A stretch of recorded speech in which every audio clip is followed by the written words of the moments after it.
The narcissist's world fundamentally destabilizes when they encounter genuine indifference from someone who once revolved around their approval. This realization doesn't arrive as a single moment, but as a gradual, horrifying recognition that their usual manipulation tactics produce no emotional response.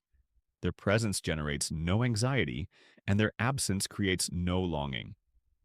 The person they once controlled now regards them with the same mild disinterest they might show a stranger on a bus.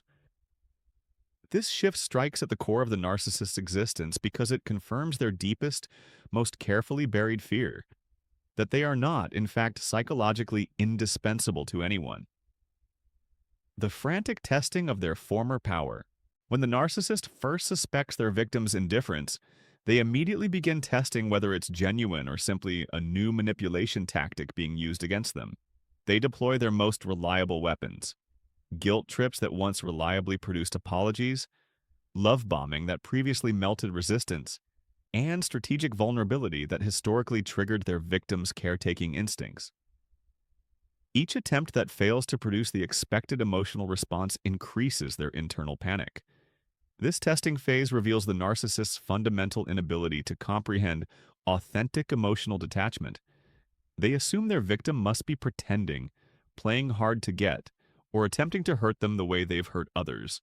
The concept that someone could genuinely stop caring about their opinions, feelings, or existence simply doesn't fit within their psychological framework where they remain eternally central to everyone they've touched. The narcissist watches with growing desperation as their victim treats them with polite neutrality. Not the charged coldness of suppressed anger, but the authentic indifference of someone who has completed their emotional processing and moved into a state of genuine peace. This neutrality proves far more devastating than hatred, because hatred at least confirms continued emotional investment. The collapse of their psychological framework. The narcissist's entire identity structure depends on maintaining psychological significance in others' lives, whether through love, fear, or hatred. When confronted with true indifference, they experience something akin to existential vertigo. They discover that all their carefully honed manipulation skills, their ability to read and exploit vulnerabilities, and their practiced emotional performances have become completely ineffective against someone who simply doesn't care about the show.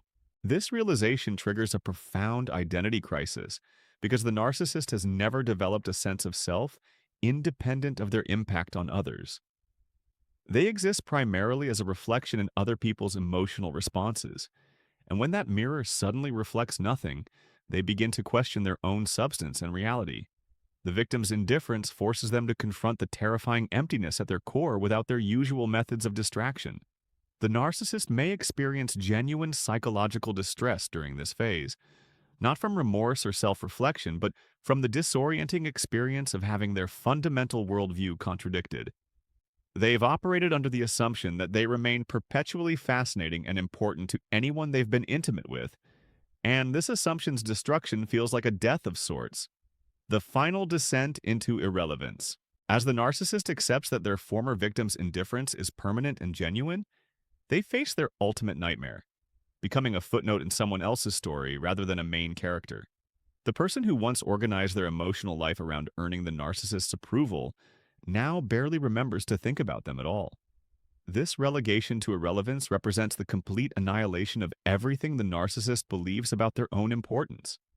The narcissist may attempt to manufacture dramatic situations designed to force their way back into their victim's emotional awareness, creating crises, spreading rumors, or orchestrating unavoidable encounters.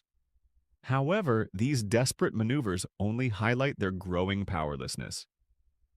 Their victim responds to manufactured drama with the same tired recognition someone might have for a predictable plot twist in a mediocre film.